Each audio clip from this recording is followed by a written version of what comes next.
have this version of ad copy running. Best practice is to always have two versions of ad copy running, even if the second version is just has a punctuation difference, like changing that exclamation point to a period.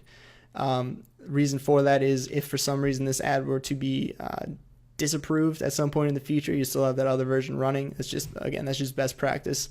However, the real value comes in just having a completely different version of ad copy and then allowing Google, well, in theory, if you had a bigger budget and you had more time to invest in this, you'd run a true A/B split test. But you can just allow Google to automatically optimize towards the ad that's performing better and serve more impressions towards that ad. And so then in that way, you're sort of constantly improving your ad copy and your campaigns. Excuse me. So I would certainly recommend that you add in a second form of ad copy to all of your ad groups. One last thing also, if you are familiar at all with the direct response, field promotions are king. And so if at any time you can run like a $10 off promo or 25% off coupon or any sort of promotion, you can include that in your ad copy. You're going to see a tremendous increase in click-through rates and conversion rates. And so anytime you can have a promo, always include that and update that in your ad copy. All right, and so lastly, we've been through some settings that I would change in your campaigns and ad groups. Went through your keywords, what you should change there as far as the match type, including in your actual brand name in the keywords that you're bidding on. Went through your ad extensions. You want to add in all of the ad extensions you can because it's just free screen real estate. So now let's talk through the actual structure of your accounts and your campaigns and ad groups. And so I built out an example bulk sheet. And bulk sheets are basically, you can upload all of these changes in bulk through the Google AdWords editor, which you can download to your desktop. If you don't know how to do that, you'll want to find a freelancer, someone who can do it for you, because it's much more efficient than trying to do it all in the AdWords editor. But basically, for small businesses, small local business, local service businesses like yourselves, this is the general campaign ad group structure that I follow. And so basically you have a campaign called Zero Brand and then an ad group Zero Brand. And so in this campaign and ad group, you have like Upmade, Upmade cleaning service, Upmade house cleaning services, just your generic brand terms, so that anyone who is bidding on or who's searching for just your brand, you're serving them an ad, and so they can find you. Then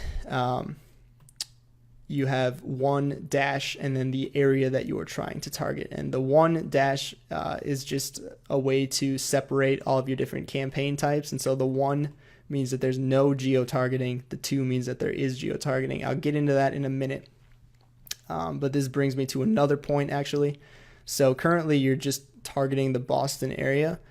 For your keywords, it may be worthwhile for you to go in and be a little more granular about some of the suburbs, I guess, of Boston.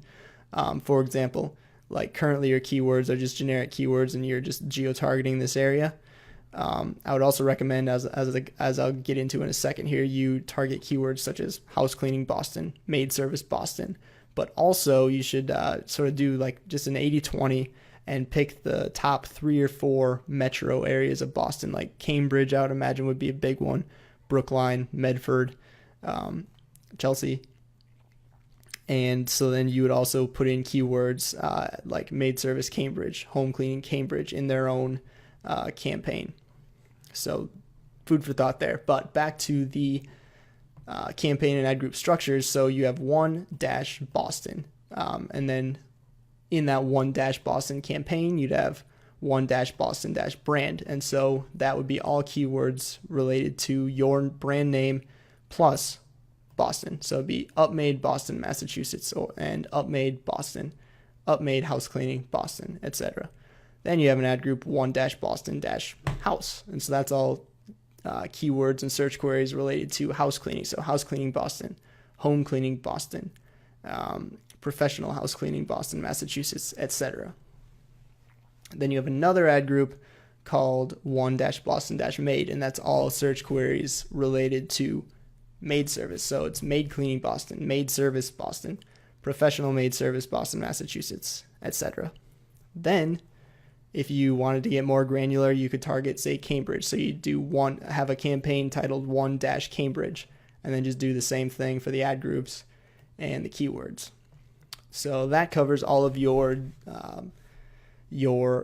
location targeting by keyword, and so that campaign isn't restricted in the settings to just 10 miles per Boston. That campaign is set for all of the United States, but your keywords, the actual search queries from your customers, are limiting it to this area because every keyword contains Boston, Massachusetts, Cambridge, Massachusetts, etc.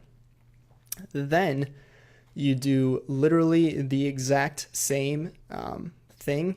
You copy all of those campaigns, except you set all of the campaigns to target the geographic area of Boston or Cambridge. And then you have the ad groups again, 2-Boston-house, and your keywords that you're targeting don't need to contain then the Boston, Massachusetts. So it would just be house cleaning and maid cleaning, because you're only going to be bidding on people who are searching, who Google says are searching within this 10-mile radius. So your 1 campaigns don't have any geographic targeting in the settings, and your 2 campaigns do have geographic targeting.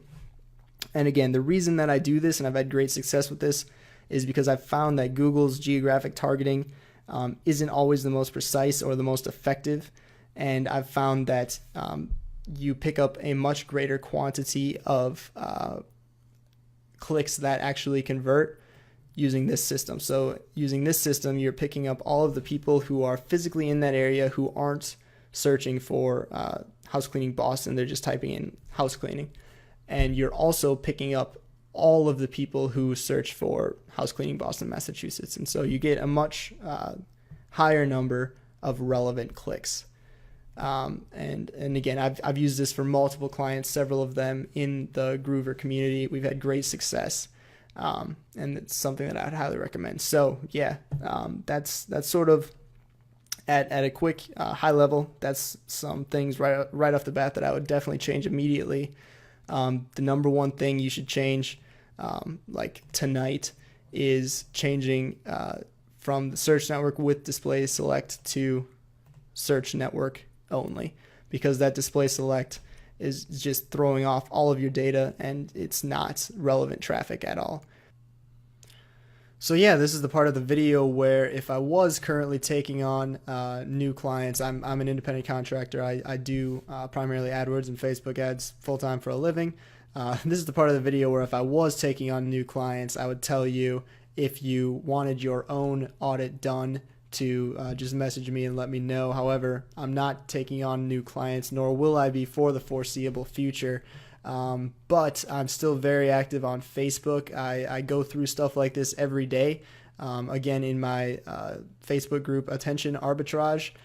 So if this is something that you got value from, you're interested in, or you just want to connect with me and see what I'm posting on and what other people smarter than me are posting on a daily basis, feel free to search for, just in Facebook, search for Attention Arbitrage and join the group. It's a new group, and it's going to be some cool stuff there. So yeah, feel free to join that.